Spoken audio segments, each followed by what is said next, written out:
homem chega e já desfaz a natureza, tira a gente, põe represa e diz que tudo vai mudar.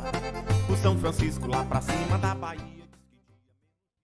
Meu nome é Maria Helena, eu sou educadora técnica da FASE e serei a mediadora hoje nessa atividade.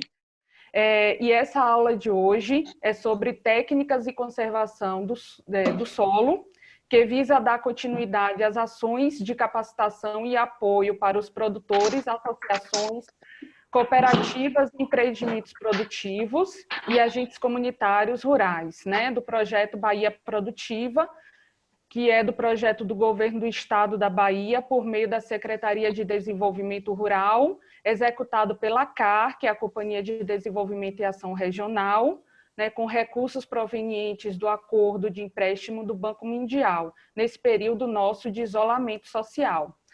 O nosso convidado de hoje é o nosso coordenador técnico da FASE, biólogo e técnico agropecuário, Fernando Oiticica. Então, obrigado a todos e tenham uma ótima atividade. Boa tarde, meu povo. Então, vamos iniciar mais uma videoaula. Vamos trabalhar hoje a questão de técnica para manejo e conservação do solo e água, né? Que é uma questão muito importante, muito anterior a questões mais de criar ou plantar, né? Então, a gente tem que entender um pouco do solo, das condições ideais para que a gente possa ter sucesso na produção e na criação de animais. Vocês vão ver na apresentação que eu não coloquei planejamento, mas eu volto a reafirmar, planejamento é tudo numa atividade, seja ela qual for. Então, um agricultor, uma agricultora que não conhece os recursos naturais de sua propriedade e a situação em que eles estão, não consegue fazer um bom planejamento e não consegue ter os resultados que ele vai mensurar lá no planejamento dele da questão produtiva, certo? Conhecer os recursos naturais, isso é muito importante. Por isso que, às vezes, a gente faz um trabalho de desenho da propriedade e caminhada transversal com as famílias. Porque naquele desenho a gente consegue dizer quais são as áreas que têm afloramento de rochas, as áreas degradadas, as áreas boas para isso, para aquilo. Você consegue planejar toda a sua área e qual cultura ou o que você vai fazer ali. Então, conhecer esses recursos naturais, isso é muito importante. Nós vamos trabalhar com 3 etapas nessa formação. A primeira é conceitual, né? Então, não adianta a gente começar a falar de conservação de solo, proteção, questão de degradação do solo, se a gente não souber alguns conceitos ecológicos, certo? Então, a gente vai estar discutindo muito isso aqui para que vocês possam assimilar melhor. E aí depois nós temos uma outra parte que é a gente entender primeiro a degradação. Por que acontece a degradação e quais os processos que ajudam nessa degradação dos solos, principalmente, né? Na perda de biodiversidade e outras questões. E aí, em seguida, a gente trabalha as técnicas de proteção e conservação do solo e água. Então, a videoaula hoje é técnicas para o manejo e conservação do solo e água. Então, entendendo alguns conceitos, né? É bom a gente entender para a gente lá na frente na hora que está ouvindo, vendo essas questões, a gente entender melhor. Então, um dos conceitos é um ecossistema, né? Que é o ecossistema, né? Que é o conjunto dos organismos vivos e não vivos, né?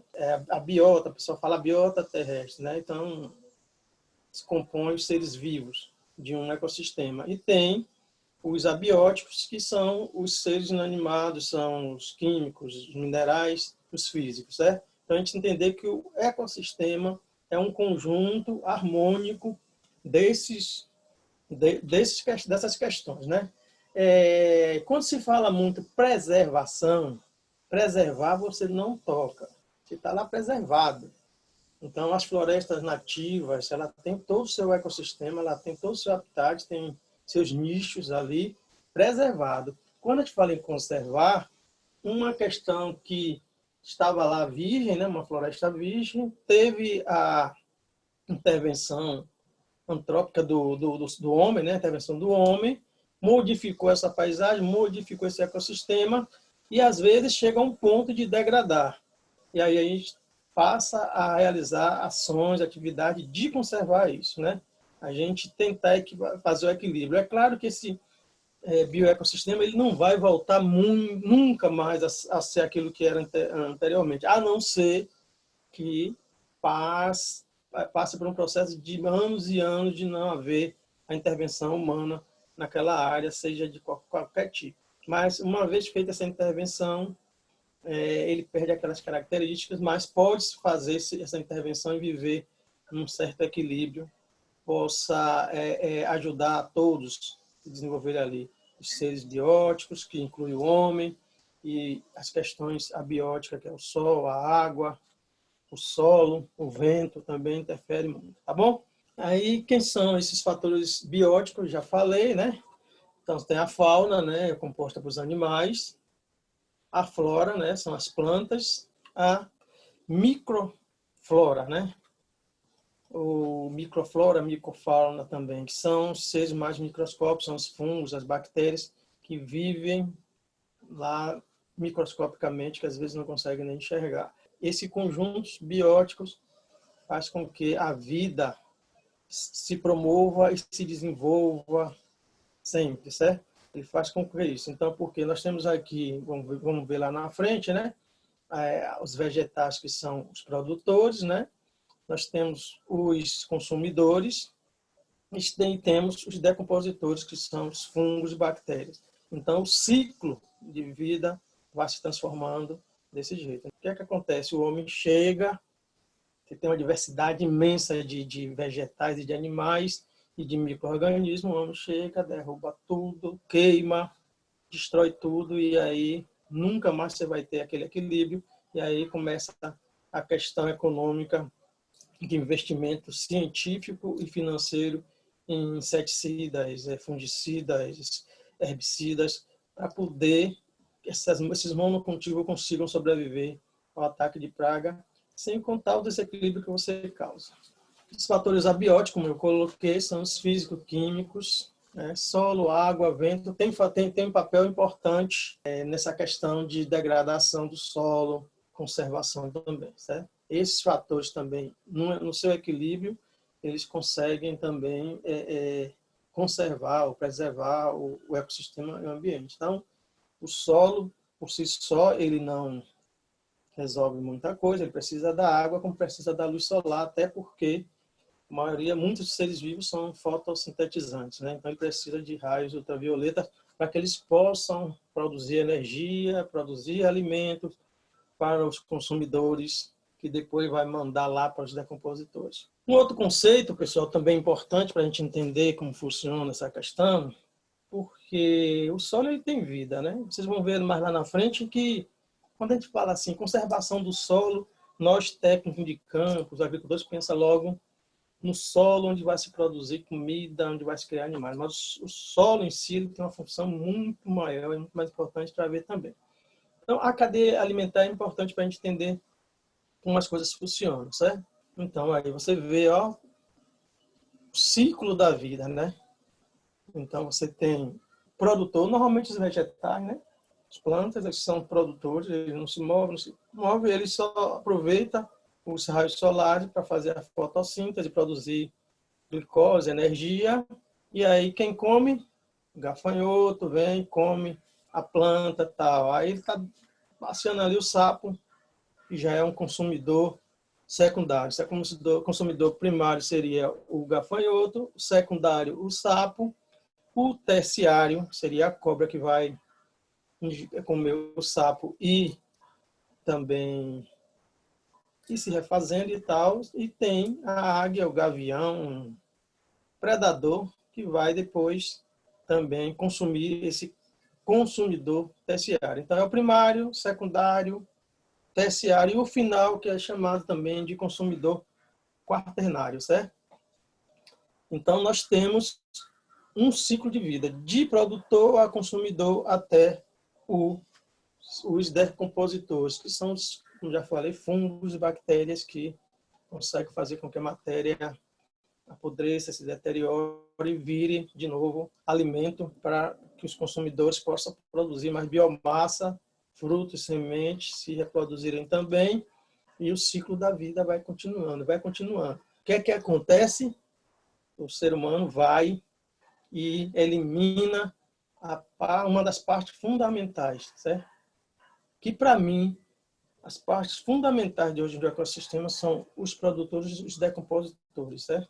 Então, quando você elimina a parte de produtores que são os vegetais, a vegetação em si, você causa um desequilíbrio enorme em populações, em aumento de um certo patógeno no solo, uma certa praga. Nós só vemos aí a notícia aí das nuvens de gafanhoto, né? Tudo isso é desequilíbrio do ecossistema. O gafanhoto, com certeza, tem o seu consumidor, como está dizendo aqui, tem sapos, tem outras aves também que consomem, né? Mas com o desequilíbrio ele se reproduz, inseto normalmente se reproduz em milhões, e aí estamos vendo aí o desastre vindo da Argentina, Uruguai, né? Na outra foto nós temos também um outro exemplo, né? Do caramujo que vai consumir a alga lá, e aí o peixe vai comer isso e tal, e vem, depois a garça come o peixe, o ciclo vai funcionando. Vai ter um predador aí que vai também estar consumindo essa garça lá na frente, que seria o cartenário. Falamos antes, né? Nós temos na cadeia alimentar os produtores, né, que são os quimiosintetizantes e os fotossintetizantes, né? São seres que eles se reproduzem, eles vivem a partir de reações químicas, né? Você pode ter as algas marinhas, você tem outros seres, os fotossintetizantes que utilizam a luz solar para produzir energia, alimento, que transforma energia em glicose, produzem biomassa, como eu falei antes, produzem frutos, produzem sementes que vão reproduzir, vão alimentar também grupo de consumidores. Depois nós temos os consumidores, que, como eu já falei lá antes na gravura, são os primários, secundários, terciários e quaternários. E os decompositores, que são compostos por fungos e bactérias. Isso aí acho que muitos de vocês já estudaram, já viram, mas não custa nada de revisar, a gente entender um pouquinho sobre o solo e os horizontes do solo, né? A camada do solo. Então nós temos, ele é composto de, na verdade, 5 horizontes, né? Nós temos o horizonte O ou zero, que é o orgânico, formado a partir da composição de materiais de origem animal e vegetal. Veja aí o papel importante no ciclo da vida dos decompositores, certo? Que é aquela camada, normalmente a camada de matéria orgânica ela é de 5 a 10 centímetros no máximo, né? Ela não chega a tanto. Então, até uma camada de matéria orgânica equilibrada seria entre torno de 5 centímetros. O horizonte A, que é composto de minerais, né? Oriundo da rocha-mãe, e contém também uma certa parte, a depender da condução daquele solo, da ciclagem de nutrientes, da proteção que ele tem, ele vai ter também uma camada de humus, muito importante para a nutrição das plantas, né, dos seres produtores. O horizonte B, que é o de composição essencialmente mineral, e temos o horizonte B, o horizonte C, que é a zona de transição entre o solo e sua rocha formadora, que é a rocha-mãe, né? Então, todo o solo, ele é advindo de uma rocha-mãe. Às vezes, você vê regiões com afloramento rochoso. Aquelas rochas ali, durante milhões de anos, elas vão sofrer intempéries, né? Da chuva, do sol, do frio, do calor, e ela vai se deteriorando e vai se transformando em mineral, e depois, com a ação dos decompositores de restos de animais e de vegetais, ela vai se transformando em solo. Isso leva milhões e milhões de anos. O ser humano vai, no máximo aí meia década, destrói tudo isso através de sua ação errada. E aí a gente vê nessa foto, nesse slide, a composição de um solo ideal, certo? Então, se o solo não tem essa composição, ele já começa a perder sua qualidade e sua finalidade, né, de dar sustentação aos seres produtores, aos vegetais, desenvolvimento sadio, produção de biomassa e tal. Então, um solo bom, ele tem o ar, ele tem uma aeração legal, então ele tem uma composição de 25% a 30% de ar nesse solo, porque os poros, a estrutura dele está bem solta. Tem agregação, mas está solta, não é solta de se desmanchar. Então, essa proporção de 25 a 30% de ar, 25 a 30% de água, minerais 45%, que são os sólidos que estão no solo e ficam naquele horizonte que a gente mostrou, do B abaixo, né? E 5% que é de matéria orgânica, tá bom? Esse é um bom solo. Aí a gente vai ver mais na frente situações de intervenção humana que destrói todos esses parâmetros. Aquilo que eu falei antes lá na frente, nós técnicos, nós agricultores e agricultoras, às vezes a gente pensa assim, quando pensa o solo, a gente pensa, poxa, o solo ele tem a função só de produção animal e vegetal. Mas se você analisar bem, o solo ele participa de diversas questões, né? Então o solo ele trabalha a herança cultural, porque antes as pinturas rupestres nas rochas é uma herança cultural que a rocha vai ser um solo lá na frente. Mas a utilização da argila, principalmente para fazer molduras, fazer bustos, fazer encartes de eras antigas, é uma herança cultural que o solo propõe e deixa para as futuras gerações, né? Para que a gente possa. No Brasil não tem muito essa questão de preservar a história, né? Mas em outros países, principalmente na Europa, eles valorizam muito essa questão do passado. Assentamento de indústria, de moradias, produtos para biofarmacêuticos, agropecuária, pecuária, agricultura, o habitat de micro-organismos, né, que vivem ali, então solo vivo. Então o solo ele é muito mais a função social, ambiental, é muito mais ampla do que aquilo que a gente pensa e se restringe o olhar o solo que é fértil, que não é fértil, que produz isso, que produz aquilo, entendeu? Então, quando vocês pensarem o solo hoje, pensem na importância e no que ele é capaz de fazer pela vida humana e que às vezes não tem reciprocidade.